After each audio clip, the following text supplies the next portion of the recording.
Perfect shot. Eh, salut tout le monde, c'est Nico. J'espère que vous allez bien. Soyez les bienvenus dans MMA Club Podcast. MMA Club spécial, retour aux affaires, car il revient pour la deuxième fois. C'est le digne pensionnaire du climax au palmarès impressionnant. Déjà impressionnant de 11 victoires et une défaite, combattant du Brave FC, représentant français avec un croissant et une étoile rouge dans le cœur. Je suis honoré du retour du Desert Warrior, monsieur Yanis Guémori, soit le bienvenu. Merci beaucoup, Nico. En tout cas, c'est un honneur pour moi aussi, hein.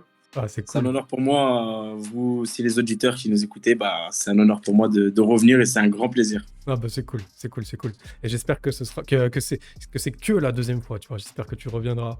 J'espère aussi, il n'y a pas de raison. Ouais, carrément, c'est cool. Avant de commencer, je fais une petite parenthèse. C'est pas de la publicité pour moi, c'est de la publicité puisqu'on est avec un athlète de la BTT, de la Bulgarian Top Team. Du 4 au 10 septembre, la BTT organise un training camp au Maroc, au Gym Factory de Casablanca. C'est l'occasion de prendre la température pour tous les amateurs qui sont, on va dire, en quête d'une carrière pro. Le camp coûte 150 €, ça dure 7 jours, salle plus coach inclus. Pour les renseignements sur logement, nourriture, transport, équipement, voilà, vous contactez Guillaume Pelletier. Tout.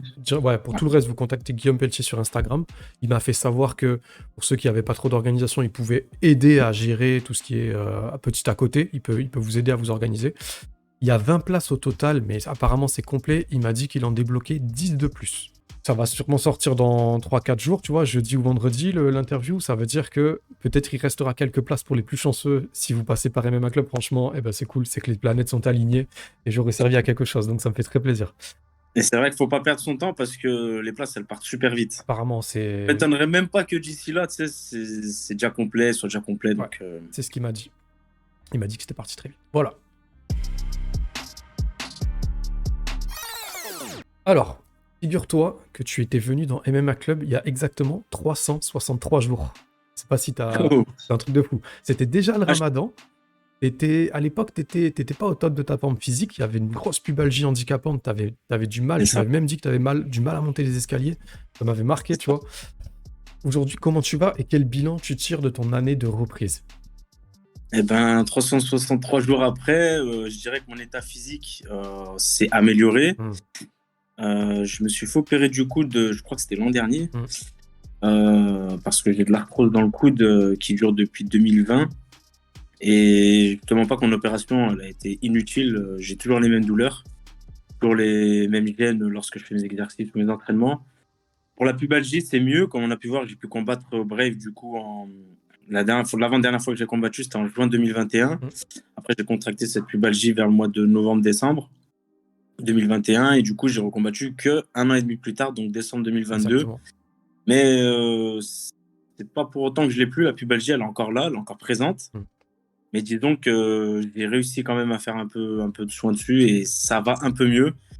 Donc, vu que j'arrive quand même à me préparer un peu, donc on bricole, on fait ce qu'on peut et je combats quand même, je m'entraîne quand même. Ok, tu te prépares. Exactement. D'accord. On va parler de ton retour aux affaires, de pourquoi aussi beaucoup de monde te voit signer à l'UFC avec Paris qui approche. C'est des questions qui reviennent souvent. On va parler des opportunités d'éventuellement revenir combattre en France, de toi plutôt ce que tu as en tête pour tes objectifs. On va parler aussi de l'annulation de ton dernier combat. Mais avant ça, moi j'ai vu que tu avais fait un petit voyage récemment et retourné prendre un bol d'air en Algérie. Ça faisait longtemps que tu n'étais pas allé sur les terres de tes racines. Ouais, exactement. Ça faisait exactement depuis juillet 2018. Okay. Donc après fin 2019, tout ça, je l'ai un peu voyagé d'ailleurs. Après 2020, 2019-2020, il y a eu le Covid. Donc pendant 2 ans jusqu'à 2022. Donc là, 2023, début 2023, j'en ai profité pour y retourner, parce que ma famille, elle est là-bas. Donc ça m'a fait plaisir, ça m'a fait chaud au cœur. Et spirituellement parlant, mentalement parlant, c'est vraiment le voyage qui m'a fait le plus de bien. Et c'est vraiment le bol d'air frais qu'il me fallait. Tu vois. Et de quoi tu t'es réimprégné? Parce que tu as tes parents là-bas, t'as toute ta famille proche? Ouais, mes parents, ils sont plus là-bas qu'ici. Après, il y a vraiment ma famille proche, tout ce qui est cousins, cousines, etc. Il y a vraiment toute ma famille qui est là-bas. J'en ai aussi ici à Lyon et tout. Mais voilà, le plus gros parti de ma famille se trouve là-bas. Donc tu t'es T'as rechargé les batteries, t'as rechargé là, t'as pris une dose d'amour familial et tout. Exactement, Ouais, c'est c'est ça. cool, c'est cool. Ok, bah ça fait plaisir, ça fait plaisir. Et après, t'es passé par l'Italie, j'ai vu un peu, tu t'es fait plaisir. C'est ça, Avant j'ai ou fait après, je un sais pas. petit week-end à Milan, et Hmm. ça va, c'est une ville que j'avais toujours voulu découvrir. Franchement, c'est super joli. Il y a de quoi bouger, il y a de quoi faire du shopping. Ouais, Comme on dit, Milan, c'est la capitale de la mode, donc voilà, ça a fait du bien aussi, et yes. on a fait d'une pierre deux coups. J'aime beaucoup cette ville. Milan, c'est une très belle ville. Après, on m'a dit à l'occasion que si j'avais le temps, je crois que c'était C'est moi qui t'ai dit d'aller Parme, au quartier. Parme qui Ah, était pardon, bien. ok. Pardon, excuse. Parme, toi, tu m'avais conseillé Turin, je crois. T'avais conseillé les quartiers Navili à Milan. Exactement, c'est ça, c'est ça. Donc la prochaine fois, bah, pourquoi pas Rome, j'aimerais bien aussi par rapport au Colisée et tout ça. Vu qu'avant j'étais un grand fan de Bruce Lee, je sais qu'il a tourné une scène avec Chuck Norris là-bas. Ok. Je me suis dit, il faut que j'y aille quand même. Il faut que j'aille Ok, voir ça. ok. Bah, c'est cool. Alors, on va revenir sur un petit peu le MMA. Entre la première fois où on a discuté aujourd'hui, tu as gagné un combat, comme tu disais tout à l'heure. Donc, au Brave contre Bahir Stepin, c'était en décembre 2022. C'est ça. Il était à un moment de sa carrière 121e mondial, c'était en 2020. Toi, tu l'as terminé en bombe sur une série de calfs bien durs. Petit TKO debout avec une gestion de distance euh, au millimètre, une cage contrôle de papa, un coup de pied dans les parties au premier round, j'ai vu ça. Et un petit combat, voilà. C'était un petit combat. Je crois que le Brave l'a annoncé en featherweight, mais j'étais pas sûr si c'était un catchweight ou un featherweight. En fait, de base, on devait combattre en 63 kilos. Hmm, Et du coup, il a eu des soucis de santé la veille de la pesée. Donc, d'accord. quand tous les combattants font leur vraie perte de poids, leur vrai cut. Donc, moi, je voulais pas que le combat soit annulé. Donc, après, mon manager Guillaume Pelletier, il a contacté le matchmaker du Brave. Ils ont parlé. D'accord. Et moi, je lui avais dit qu'on combattait à quel poids il voulait. Franchement, je voulais pas que le combat soit annulé maintenant qu'on était là ou quoi. Donc, on a convenu d'un combat en 66 kilos. Parfait. Donc, du coup, tout est rentré dans l'ordre et on a combattu en featherweight. Parfait. T'étais avec Fateh Menan et Faresiam dans le corner. Exactement. Et t'avais pas Les deux. combattu, comme tu dis, depuis 18 mois. C'est ça, Ok. exactement. Donc, un an et demi sans combat. Donc, c'était un retour à la compétition en plus dans leur pays local. Hein. Hmm, On sait très bien que le Brave, ça vient du Bahreïn, c'est l'organisation du Bahreïn. Donc, il y avait cette petite pression. Après, ce qui était bien, c'est que c'était un événement, c'était un lundi. C'était pas, voilà, c'était pas au niveau du public, tout ça, il y avait pas grand monde. C'était vraiment un petit show entre eux qu'ils ont voulu faire comme ça pour le kiff. hmm, Donc, c'était bien, c'était pour une reprise, c'était bien. Et voilà, après, ça s'est très bien passé quand on a pu le voir. hmm. Et T'avais c'est le besoin de plus important. ça? Pas trop de pression, un cadre un peu intimiste pour te remettre dedans sans trop. Après, la pression, enfin, c'est pas qu'ils ont essayé de me la mettre, mais disons que vu que j'étais le co-main event, C'est ça? ce combat, il était très attendu, donc j'avais quand même cette pression. Hein. C'est la première fois que je faisais un co-main event. Donc, il y avait quand même cette pression. Mais disons que on aurait dit que j'étais quand même dans une fight week, tout ça et tout, mais on n'avait pas trop cette sensation. Enfin, moi, je ne l'ai pas ressenti comme ça, comme si j'allais combattre, tout ça ou quoi. Donc, mentalement, ça a aidé quand même à revenir à la compétition plus facilement, quoi. D'accord. Et là, plus récemment, tu as eu malheureusement annulation de combat, notamment à cause de C'est ça. raisons médicales. Si tu veux bien, je te laisse la parole sur le sujet. Ouais, bien sûr, bah, il y a beaucoup de personnes qui m'ont posé des questions après le jour de l'annulation. J'ai pas trop voulu Ouais. argumenter là-dessus. Hmm, J'étais vraiment dégoûté. Même au jour d'aujourd'hui, quand j'y repense, je suis dégoûté. d'accord. Après, bon, c'est le destin, donc on n'y peut rien, quoi qu'il arrive. Mais ouais, ce qui s'est passé, c'est que j'ai réussi à faire le poids bah, la veille de la pesée, comme je fais tout le temps. Je fais le poids, etc. J'étais avec Fater. J'ai fait mon poids. Il me manquait 400 grammes environ pour le lendemain matin, Hmm, donc hmm. ce qui est suffisant à perdre pendant la nuit.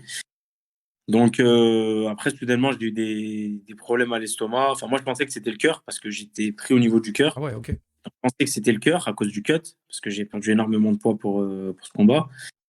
Donc, mon coach, il a appelé le matchmaker, qui a appelé lui les ambulanciers qui sont venus. Ils m'ont fait des électrocardiogrammes, ils m'ont emmené à l'hôpital. Ils ont vraiment vérifié le cœur plusieurs fois. Ils m'ont dit que ça allait bien. Ok. Ils m'ont dit que c'était l'estomac qui était irrité à cause de la déshydratation, tout Ouais. ça.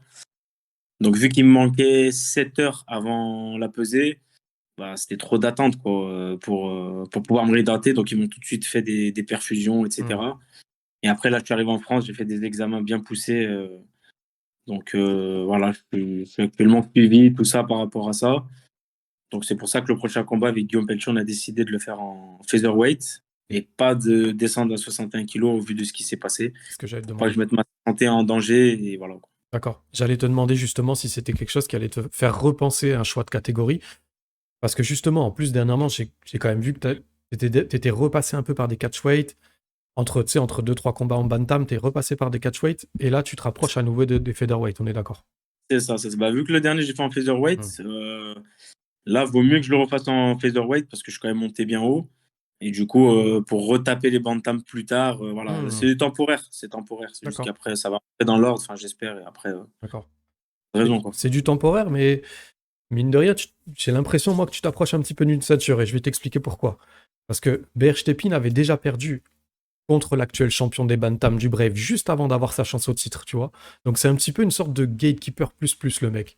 Quand est-ce qu'on peut espérer avoir des bonnes nouvelles dans ce sens-là, te revoir dans la cage? Est-ce que tu as des annonces à faire par rapport à tout ça? Et ben effectivement, on a un retour qui s'annonce le 23 juin au Bahreïn, si tout va bien. Donc, je combats normalement Memosh Raza, combattant pakistanais résidant à Londres. Donc, il a un palmarès de 10 victoires pour 5 défaites. Et voilà, donc le Brave m'a proposé de faire ce combat en featherweight que j'ai accepté. Ok. Tu sais quand tu m'as dit son nom, ça me dit quelque chose. Donc là, je suis en train de regarder en même temps que tu m'en parles. Et j'essaie de confirmer, tu vois, voir où est-ce que je l'ai vu ou quoi. Il a pas fait un Ouais. Brave London ou un truc. Il a pas combattu à Londres ou genre en Europe? Je sais qu'il a combattu contre son dernier combat, c'était, je crois, un Écossais. Avant, ouais, Ah, avant-dernier, c'est Callum Murray. ouais. Il a gagné. Est-ce- Et alors, son style un peu, c'est quoi? Ça Alors, a l'air d'être un bon grappleur. c'est ça, il a un style assez, je dirais, orthodoxe. Ça veut dire que voilà, il est pas en fausse garde. Il a une boxe, je dirais, plutôt agressive. Il cherche souvent le coup dur Hmm. avec son aise. Après, pour ce qui est de sa lutte, il a l'air, bah, déjà, il est plus grand que moi, donc il a l'air d'avoir un bon contrôle contre la cage. Hmm. Et après, son sol, normal. Franchement, je l'ai vu un peu sur le dos, je l'ai vu un peu aussi sur l'adversaire. Il a un sol normal. Hmm. C'est pas, on va dire, ce qui m'inquiète le plus dans ses caractéristiques. Ok. Là, il y a un petit truc, moi, qui m'interpelle, c'est que tu m'as dit que tu t'installais pas dans la catégorie des featherweight, mais lui, ça a l'air d'être un vrai featherweight. Est-ce que tu crains un petit peu une différence de poids par l'expérience du cutting, du rebond, tu vois, de son côté?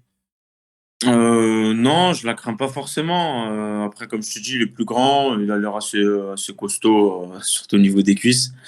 Mais franchement, non, c'est pas quelque chose qui m'inquiète énormément. Parce que moi aussi, je sais que hors combat, je suis quand même assez épais. Donc non, c'est pas une partie de cet affrontement qui me fait peur. Hmm.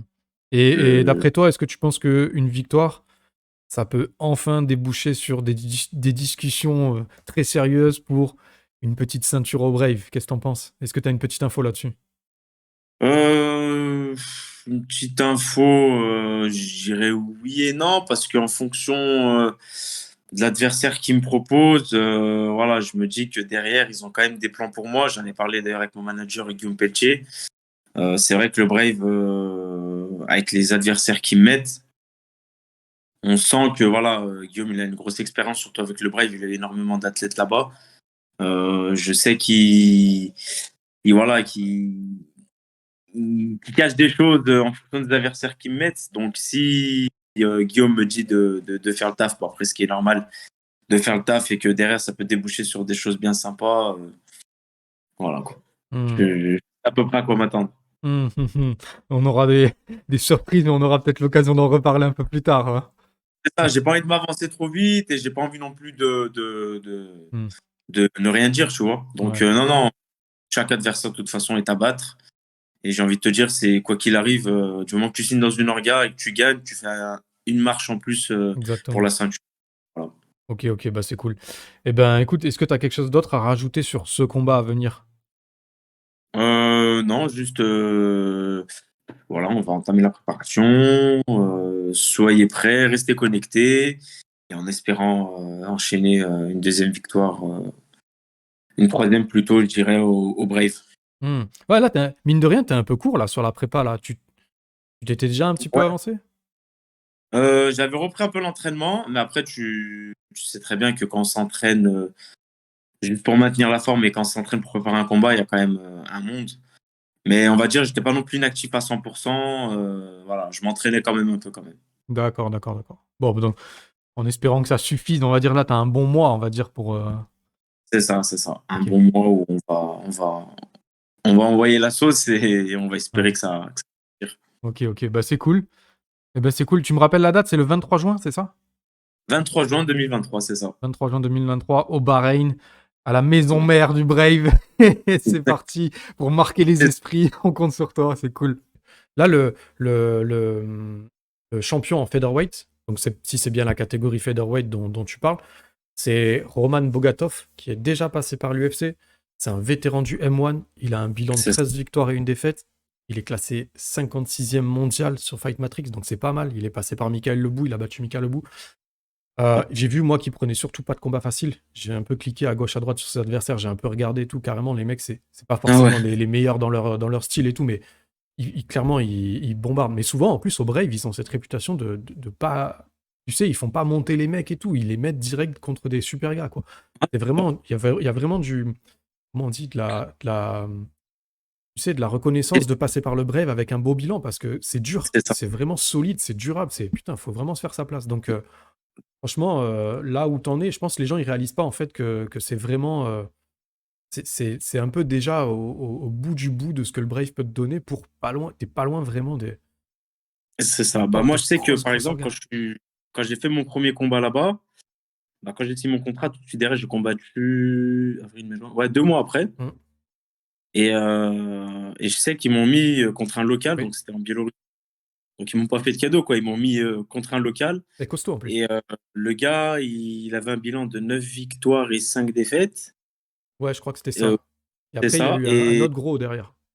c'est ça. Et en fait, il était sur, si je dis pas de bêtises, de mémoire, je crois, il était sur 5 victoires par KO d'affilée. En fait, il avait un gros background en Mm. pied-point. Il mettait beaucoup de. Je crois que sur ses 9, il avait 7 KO, TKO Mm. en tout. Et donc, du coup, voilà, en fait, ils aiment bien faire des oppositions voilà, de style similaire. Donc là, c'était un striker qui avait beaucoup de Exactement. KO. Moi, ils savent que je viens du pied-point. Ensuite, Bayer Stepin, c'était pareil. Ouais, Ils m'ont mis un gars qui avait jamais perdu avant la limite. C'était que des décisions, dont, comme tu le dis, contre Brad Katona, le ouais, champion c'est ça. qui est passé par la case du UFC. Il a aussi une autre défaite à la décision contre un autre gars qui est actuellement à l'UFC, un Ukrainien, je crois, Mm. qui est actuellement à l'UFC. Et pareil, il a fait une guerre jusqu'à la décision. Et en fait, vu que Stepin, c'était aussi un striker avec beaucoup de KO, et ben, ils l'ont remis devant moi. Voilà, ils aiment bien faire Mm. des chocs de Ouais, c'est ça. strike contre strike, lutte contre lutte. Mm. Ils aiment bien faire ça. Ouais, ouais, ouais. Tu sais, on avait parlé déjà la dernière fois que t'as déjà été signé à Arès. T'avais pas pu y combattre. Le Brave et Arès s'entendent bien. Il y a la BTT qui signe pas mal de monde aussi. Est-ce que tu as eu des Ouais. propositions sur le sol français? Je les ai cités, mais il y en a peut-être d'autres, tu vois. Est-ce que tu as des noms? Est-ce que tu as des chiffres? Moi, il y a des auditeurs, tu vois, dans les questions là, des auditeurs. J'ai par exemple là, tu vois, sous les yeux, j'ai noté Nicaragua. Il a demandé est-ce que tu as été approché par Arès? Edgar, il a dit, Edgar le fameux, il a dit quel regard tu as sur les orgas qui émergent en France? Serais-tu intéressé? D'ailleurs, Edgar que je salue. Voilà, Un, dis-nous tout un petit un peu. bon gars, un très très bon gars, Edgar. Bah oui. Et ben, avant, c'était en 2020, j'avais eu un contrat à Rennes. J'avais signé là-bas, etc. Mais après, ils avaient quelques soucis, je sais pas, de logistique, ou je ne sais pas. Pour être honnête, j'ai pas inventé quoi que ce soit. Donc, ils ont dû arrêter d'organiser pendant un certain temps. Et après, après entre-temps, voilà, moi, je n'allais pas rester à attendre sans Bien sûr. combat. Donc, j'ai combattu à l'UE Warrior. Ensuite, j'ai signé au Brave. Et là, je suis très, très bien au Brave. Donc, j'avais eu un contrat à reste, mais c'était avant. Donc, vu que pour l'instant, je suis au Brave et que ça se passe bien, j'ai pas trop de raison d'aller voir ce qui se passe ailleurs. D'accord. Mais après, concernant les organisations qui émergent en France, c'est vrai, bah, comme on a dit, là, il y a la RES qui fait de beaux événements. Après, il y a aussi le MMA-GP qu'on ne peut pas négliger parce que si je dis pas de bêtises, c'est l'organisation qui fait le plus de places en France. Ouais. Ils arrivent à C'est remplir solide. Ouais, c'est ça. Ils arrivent à faire des milliers et des milliers de personnes, ça le comble. Donc, c'est pas négligeable. Donc, non, il y a toutes ces organisations-là qui montent. Il y a l'Hexagone aussi qui est là, qui fait aussi son chemin. Donc en France, contrairement à quand j'ai commencé à l'époque en C'est 2014, vrai. vraiment, ça y est, ça a évolué, ça y est, maintenant il y a plein d'organisations qui voient le jour. Mm. Donc c'est plutôt positif pour le MMA français, ça, je trouve. Mm. Et là, ok, tu m'as dit, t'es pas tourné vers ça parce que t'es concentré sur le Brave, tu es bien, t'as des échéances, t'as un objectif, et en plus, ton objectif, il est clairement atteignable, mais ça répond pas à la question qui est, est-ce que t'as eu des propositions sur le sol français? Est-ce que t'as eu des propositions par des organes en France? On veut des noms, on veut des chiffres. Par des ans en France, non, Pas j'ai vraiment? pas eu de... Pas dernièrement?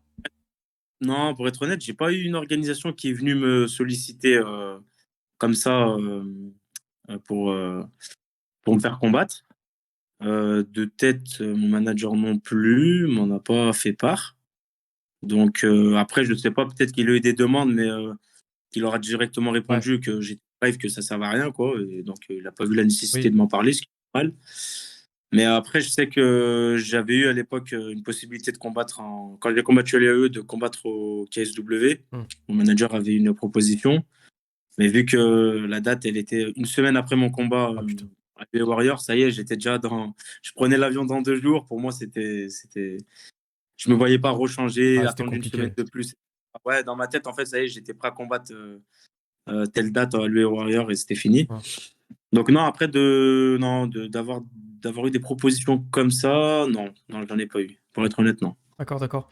Et d'après toi, les orgas françaises, elles sont loin du Brave, par exemple, en termes de salaire, en termes de primes proposées et en termes d'exposition aussi, parce que tu vois, maintenant, c'est devenu un critère important, l'exposition.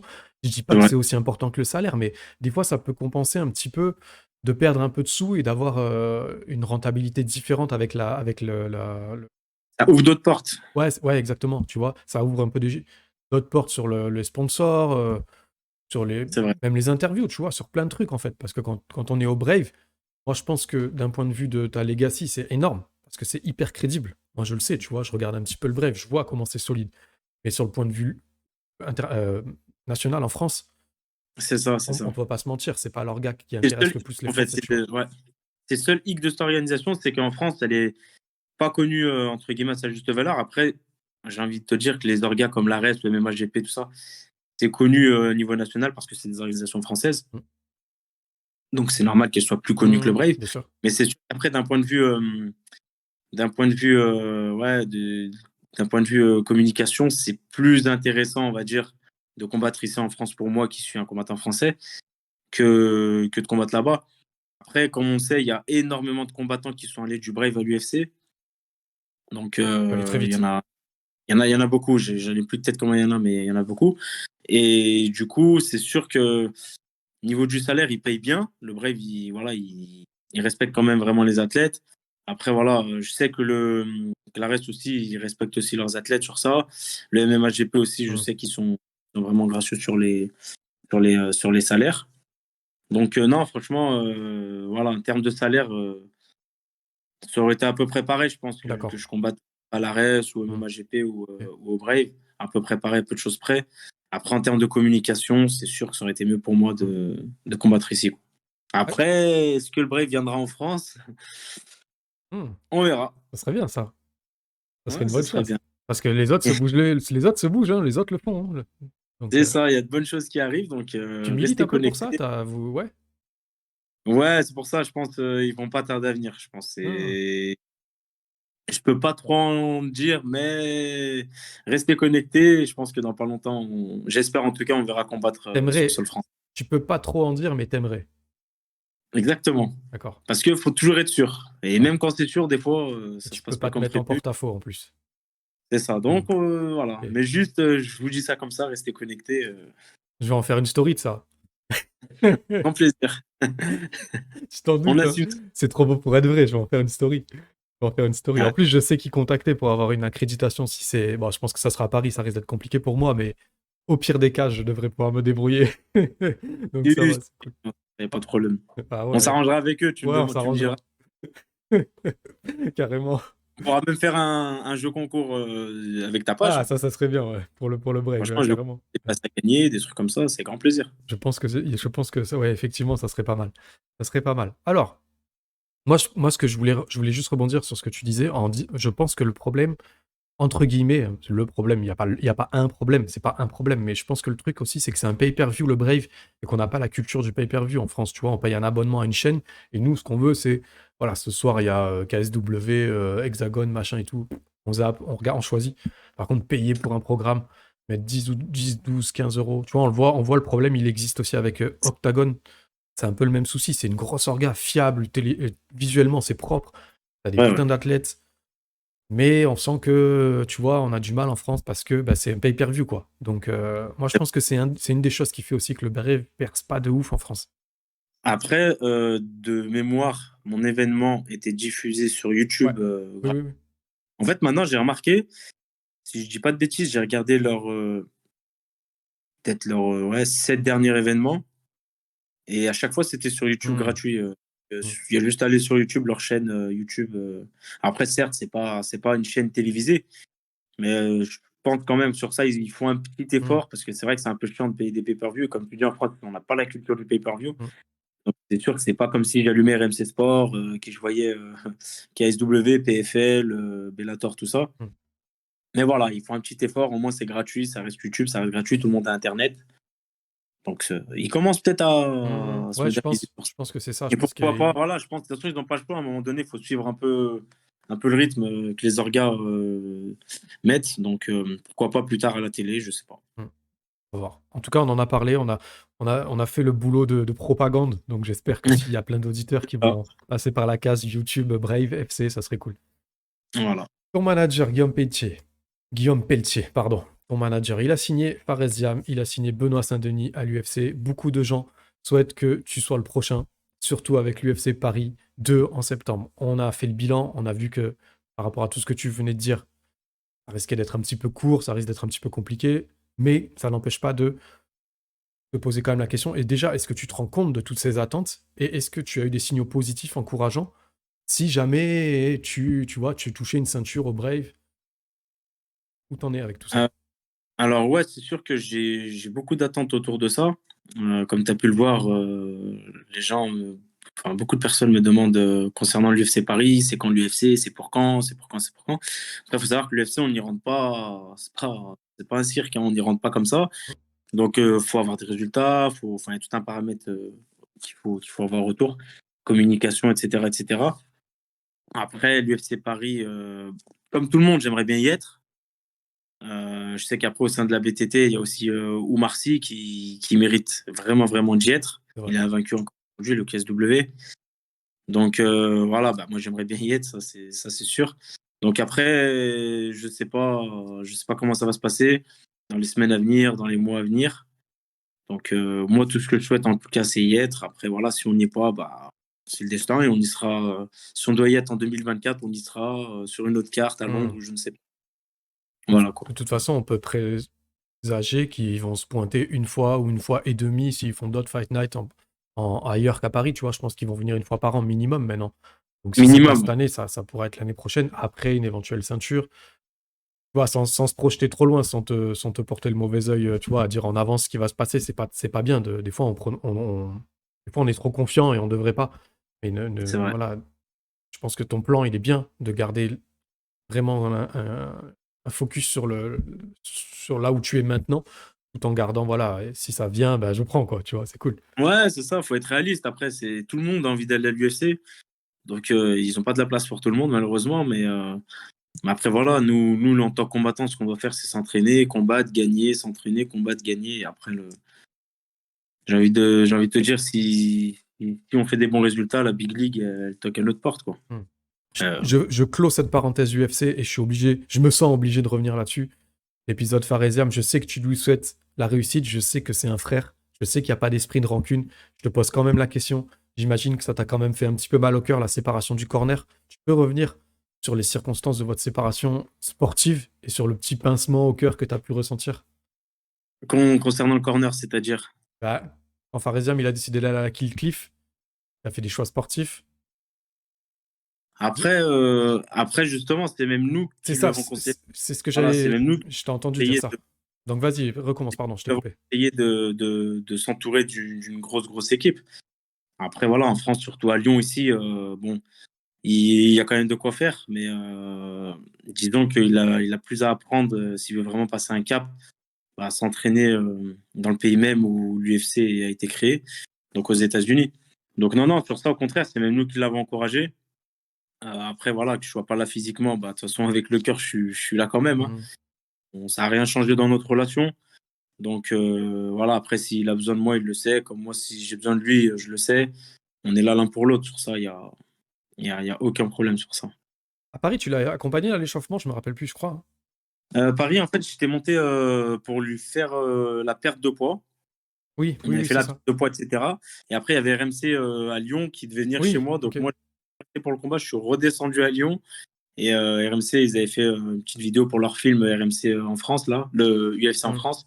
Ils avaient fait un petit film, donc j'ai dû les accueillir chez moi, etc. C'était plutôt cool. Ouais, c'est trop. C'est une belle expérience. Ouais, exactement, c'est ça. C'était une Ouais. première. Bah, je te souhaite que ce soit pour toi la prochaine. Ah, bah, C'est cool, c'est cool. espérons. Tout à l'heure, je t'ai cité les questions des auditeurs. Voilà, il y en a une ou deux là que j'ai trouvé intéressantes. Allez. Mehdi Murphy, il dit: quel est ton training camp favori? Où aimes-tu t'entraîner en dehors de ta salle? Alors, training camp favori, pour être honnête, j'ai fait que les États-Unis. Donc, les États-Unis, franchement, en tout cas, Miami, où j'étais allé à Kill Cliff, Ouais. c'est magnifique. Cadre de vie. Bon, ce qui est un peu chiant, les États-Unis, c'est que la vie, elle est un peu chère là-bas. Donc, hormis ça, cadre de vie, c'est les States. Thaïlande, on en a beaucoup parlé. Je suis jamais allé en Thaïlande, mais de ce que je vois, et je vois beaucoup d'athlètes qui y vont, Mm. ça a l'air d'être top. Et sinon, en dehors de ma salle issue, non, franchement, je m'entraîne, ouais, je fais beaucoup de pistes, Mm. beaucoup de préparation physique. J'en profite beaucoup en fait hors combat pour faire ça, quoi, parce que lorsque la date du combat arrive, on est obligé de plus se consacrer sur l'aspect technique, game plan, stratégie, donc on a un peu moins de temps pour améliorer nos performances à la course Mm. et en prépa physique. Donc voilà, c'est pour ça que hors combat, j'en fais beaucoup. Je fais beaucoup de pistes et beaucoup de prépa physique. Mm. D'accord. Il y a Adam Messawidi qui met est-ce qu'on pourrait revoir le Desert Warriors en pied-point? Il rigole. Non, parce que Ouais, juste. c'est un jeune avec qui Ouais. on était à la team avant. Super bon, super talentueux. Yes. D'ailleurs, je ne que le bien. Et ben Adam, pourquoi pas? Après, le pied-point, c'est pas. Avant, j'ai commencé par le pied-point, mais j'ai pris une toute autre voie. Lui, il a commencé par le pied-point, il est resté dedans. Mais pourquoi pas? On sait pas comme je dis, on sait pas de quoi demain sera fait. Donc, faut combattre en MMA. Et voilà, s'il y a des bonnes propositions au pied-point, si on a envie de réessayer, de remettre les gants, l'essentiel, c'est de prendre du plaisir dans ce Mm. qu'on fait. Pourquoi pas? Ok. Et on te pose la question à toi aussi, Adam. Adam, est-ce que tu as envie de basculer en MMA? Tu vois, on te Parce pose qu'il la fait en question. MMA. Voilà, si tu regardes ou si tu écoutes cette interview, eh ben, tu m'envoies un message privé et tu me réponds. Ce sera avec plaisir. Euh, Et j'ai eu mon dernier combat lors du face-off. En fait, je vais repartir de la base des bases. Mon avant-dernier combat contre le Biélorusse, quand on a fait le face-à-face, moi, tu sais, j'ai une attitude où j'aime pas regarder dans les yeux, tout ça. Je regarde au niveau du torse, voilà, quoi. Et j'ai vu qu'il était stressé, en fait. J'ai senti un stress et tout. hmm, Je voyais vraiment son cœur qui tapait au niveau de la poitrine. ok. Je voyais les petits battements. Et quand j'ai vu ça, dans ma tête, je me suis dit, bon, bah, c'est bon, je vais gagner demain. Donc, bref, on se check et tout. Et sauf que le lendemain, au deuxième round, il m'a mis un knockdown sur un crochet gauche. Hmm, Bref, j'ai quand même gagné. Et là, quand je suis arrivé face à Shtepin pour le face-à-face, on se regarde comme ça, enfin, on se regarde. Moi, je regarde au niveau de son torse.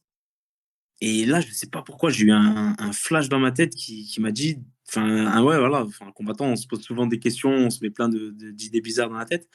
Je me suis dit, oh là là, je sens que demain, je vais prendre un crochet gauche et hmm, je vais avoir un combat difficile. ok. Mais c'était une fraction de seconde comme ça. Et ben le lendemain, le jour du combat, j'ai pris 2 fois un crochet gauche dans la tête. J'ai même des photos, ma tête, elle part complètement là-bas.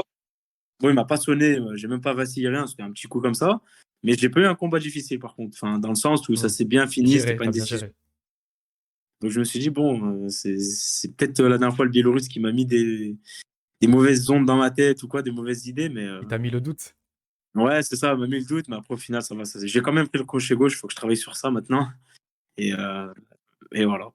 Ok, ça va, c'est cool. Bon, la prochaine fois, tu regardes ailleurs que le torse, alors. Ouais, je sais pas, maintenant, il faut que je regarde. Je vais fermer les yeux maintenant. C'est ça, attention, faut pas fermer les yeux, je pense, parce que il- t'as vu les mecs qui poussent d'un coup, l'autre il se retrouve grave derrière, il se fait Ouais, mal et tout. Je pense qu'il faut quand même rester un minimum, c'est tu vrai. sais, sur ses gardes, tu vois, parce que Ah, quand les yeux même, je vais pas faire fermés, ça. c'est jamais. Non, non. Le face-off, j'aime bien le face-off parce que ça en dit long sur le combat du lendemain, je trouve. Hmm. Enfin, nous, quand on regarde les face-off, que ce soit de l'UFC, etc., on voit, bon, il y en a, ils font les shows, ils font les machins. Au final, le lendemain, ils font rien, quoi. Ils aboient, en fait. Mais en tant que combattant, Hmm. je trouve que dans le face-off, tu ressens un peu ce qui va se passer. Tu ressens il y a des sensations, en fait. On ressent des trucs. Et c'est quoi comme sensation? Bah, qu'il a l'air solide, parce que là, il est vraiment devant toi, en fait. Parce que tu le vois en vidéo, c'est bien. Tu le vois un peu dans les couloirs de l'hôtel, c'est bien. Mais là, quand il est devant toi, comme ça, qu'il bouge pas, tu sais, tu ressens, en fait, si le mec, il est confiant. Tu ressens s'il a envie de te tuer. Tu Hmm. ressens s'il est un peu peureux. Comme je t'ai dit, par exemple, moi, le Biélorusse, j'ai senti qu'il avait grave la pression. Et franchement, je me suis dit, c'est bon, demain, c'est dans la poche. Il y a plein de petits trucs comme ça, en tant que combattant, bien sûr. Il faut être vraiment à 20 centimètres de ton adversaire pour ressentir tous ces petits trucs. Ouais, puis j'imagine qu'avec l'expérience, c'est encore plus évident. Exactement, c'est ça. D'accord. Et bah, je t'ai par exemple, je l'ai senti super confiant. À l'inverse de quand je l'ai combattu en Hmm. Biélorussie. Je l'ai senti hyper confiant. C'est marrant parce que Stépine, il a un côté dangereux sur des, t'as vu, des coups de pied retournés avec ses talons et tout. Il a un côté un peu spectaculaire et tout. Et bizarrement, j'ai l'impression, c'est un peu con ce que je vais dire, j'ai pas l'habitude de parler comme ça, mais je trouve que ça va pas trop avec sa tête et tout. Tu sais, il a l'air, genre, tu sais, c'est vraiment le genre de mec, t'as l'impression que c'est le Dalai Lama quand tu le regardes, tu sais. Ouais, ouais, Tu vois c'est ce que vrai, je veux c'est dire? vrai, c'est Il vrai. est, il est Ouais, tout vraiment, calme. t'as l'impression que tu as un moine tibétain en face de toi, super Ouais, c'est zen, vrai. super calme et tout. Et puis quand tu le vois envoyer des petits coups de pied retournés, tu te dis, ah, attention quand même. Ouais, c'est vrai. Mais Moi, je me rappelle, hein, pendant même le commentateur, il a fait ouh. En fait, il m'a mis un coup de pied ouais, retourné bizarre. Je sais pas ce qu'il a fait. Il m'a frôlé la ouais. tête. Mais je te mens pas que s'il aurait bien visé au niveau de ma tête, il m'aurait touché parce que j'avais pas eu le temps de lever la main. J'ai eu le temps de rien faire, en Mm. fait. Il Franchement, m'avait bien ouais, feinté. c'est, Ah ouais, il m'avait bien c'est feinté sur. la gestion du footwork et des coups de pied retournés, j'ai trouvé ça assez impressionnant chez lui. Alors après, Ouais, ouais, il ouais. a pas pu s'exprimer aussi parce que t'as super bien cadré, t'as super bien géré le catch control. Ça l'a vachement gêné, il était tout le temps sur le reculoir et tout. Mais on Bah, sent en que fait, c'est c'est un ça. mec qui peut Là, une fois qu'il a un petit peu comment on dit, de créativité, quoi il qu'il a, peut se lâcher. quoi qu'il a le centre de la cage, ouais, ouais, c'est ça. En fait, moi, justement, quand j'ai vu ses combats, j'ai vu qu'il avançait tout le temps, tout le temps, tout le temps. Il avançait, il était rapide, il était vif. Je me suis dit, en fait, lui, si j'arrive à gagner la guerre psychologique du centre de la cage, Mm, chose qu'il n'a jamais l'habitude de perdre, je me suis dit, bah, déjà, il va boxer en reculant, il n'aura pas l'habitude de faire ça. Donc, déjà, c'était mon premier objectif stratégiquement parlant, mm. c'était de moi garder le centre de la cage, lui le mettre dos à la cage. Et non, après, voilà, je sais il avait un bon coup de pied retourné au corps. Il T'as vu? avait même mis un KO comme ça, Mm. un Brésilien. Et ben, je m'attendais à le prendre, je m'attendais à le prendre. Mais en fait, tellement le mec, c'est son coup de pied, il le maîtrise bien. Il a quand même réussi à me le rentrer, mais au niveau du pec, Mm. j'avais baissé un peu la main. Mais voilà, il y a des coups comme ça où le mec, il le maîtrise trop bien que on peut rien y faire, quoi. C'est son J'avoue. coup, c'est comme ça. J'avoue. On passe, voilà, ces petites questions toutes légères que j'ai l'habitude de poser à chaque fois. Quel est ton film ou ta série du moment? La série Suite sur Netflix. Attends, Je mais sais pas si tu l'as. c'était pas déjà le cas la dernière fois, ou alors c'est un autre invité qui m'en a parlé? C'est les avocats, là. Exactement, c'est ça. Donc, qui c'est qui m'a parlé de ça, putain? Pas Jackie Chan? Ah, je me rappelle plus. Il y a quelqu'un qui, il y a pas si longtemps que ça, il y a quelqu'un qui m'en a parlé, tu vois, dessus. Tu l'as pas regardé encore? Non, franchement, j'ai pas le temps. Ah, tu vas kiffer, hein. Franchement, tu vas Ah, kiffer, mais hein. j'imagine, mais j'ai pas le temps, en fait. J'ai pas le temps de rajouter des nouveaux trucs, tu vois. Et je lis beaucoup en ce moment, en fait. Quand j'ai du Ouais, temps bah, libre, je lis pour m'endormir, je lis pour un peu m'évader, tu vois. ouais, bien sûr. Du coup, j'ai moins de... Avant, je regardais beaucoup plus la télé que ça, mais voilà. En ce moment, je suis plus un délire d'envoyer des bouquins, tu vois. Bah, t'as raison. Voilà. C'est pas Ah plus ouais. mal au final. Ouais, c'est pas mal, c'est pas mal. Ok, suite. Et ta musique du moment? Alors, en ce moment, rien du tout, là. Je te mens pas que Ah ouais, c'est le néant. c'est le néant total. Je te mens pas, en ce moment, il n'y a rien du tout. Ah ouais. Rien. Ouais, rien du tout. Ok. Pour être Et, honnête. d'accord. Et quel est ton livre de chevet? J'en ai pas, pareil. T'es en mode suite, c'est tout. Exactement, là, je suis en mode, j'ai mon téléphone de chevet, si tu veux, je le branche avant de dormir. Ouais. Je laisse charger, mais non, j'ai pas les bouquins, ils sont dans le salon, ils sont pas dans ma chambre, Ah, ils sont dans le salon. ah, ok, ok, ok. Est-ce que tu as des dédicaces, beau gosse? Bien sûr, toujours dédicace déjà en premier à toi. Ah, bah Merci c'est cool. beaucoup. C'est cool. C'est toujours un plaisir de venir faire les podcasts avec toi, Nico. Bah, ça fait plaisir. Donc, n'hésitez pas à lui donner de la force, à vous abonner. Parce que, comme je t'ai dit, il y a beaucoup de médias qui émergent en France. Et je te l'avais déjà dit, je le redis, j'aime beaucoup, beaucoup ton contenu. J'aime Ah, bien c'est ce que cool. tu fais. C'est bien expliqué, c'est bien parlé. Donc, franchement, il n'y a rien à dire et tu donnes la parole à tout le monde en étant neutre. Donc, c'est très, très bien. Ensuite, les dédicaces aussi, bah, que ce soit ma famille, mes amis, mes sparring partners, ceux qui me supportent, que j'ai jamais vus, mais voilà, qui me donnent vraiment l'envie de combattre et de leur prouver qu'ils ont raison de m'encourager. Tout le monde, tout le monde, tout le monde, tout le monde, que ce soit ma salle Climax où je m'entraîne aussi, les coachs, tout le monde, tout le monde. On les salue. Exactement. On les salue. C'est bon pour les dédicaces? Ça va comme ça. Ah Et bah, aussi, c'est cool. j'allais oublier Guillaume Pelletier, le manager aussi. Yes, Donc, fait les travaux en sous-marin. Hein. carrément. C'est la partie invisible de l'iceberg, mais voilà, il faut quand même remercier tout le monde pour tous les travaux que. C'est un travail d'équipe, que ce soit le Yes. préparateur physique, que ce soit le. Tout le monde, tout le monde, tout le monde. C'est clair, bah, c'est cool. Bah, moi aussi, je salue tout ce beau monde. Je voulais te dire, j'espère que tu reviendras et surtout, j'espère que tu reviendras pour des analyses, des récaps, des présentations tu vois, du UFC ou des trucs stylés. Tu vois, t'es le bienvenu. J'aimerais bien partager de temps en temps un petit moment comme ça. Voilà, avec toi, je pense que ça serait vraiment cool d'avoir un petit professionnel à mes côtés de temps en temps. On aura l'occasion, s'ils font la belle, Pereira Adesanya, en tout cas, ce que je souhaite, Yes. parce qu'il y a un KO chacun en MMA, j'aimerais bien quand même une belle. Donc, ouais, pourquoi pas. Ouais. Franchement, c'est grand plaisir. Ah bah c'est cool, c'est cool. Et ben voilà, on a terminé. Et ben je te remercie, à mon tour de te remercier chaleureusement, c'est cool. Toutes les bonnes nouvelles que tu m'as données m'ont fait... J'avais déjà le sourire, mais tu vois, là, ça m'a rempli de joie, ça fait plaisir, je suis super content pour toi. Plaisir partagé. Ouais, c'est cool, c'est cool. Et ben voilà, MMA Club, c'est terminé. On se retrouve très vite pour du contenu, toujours plus de contenu, encore du contenu passionnant. Et moi, comme d'habitude, tu sais ce qu'on dit à la fin? Je vous fais des... Je vous fais des, non, je sais pas. Je suis pas jusqu'à la fin, c'est normal. La plupart du temps, on vous fait des gros bisous. Voilà, c'est ça. On vous fait des gros bisous.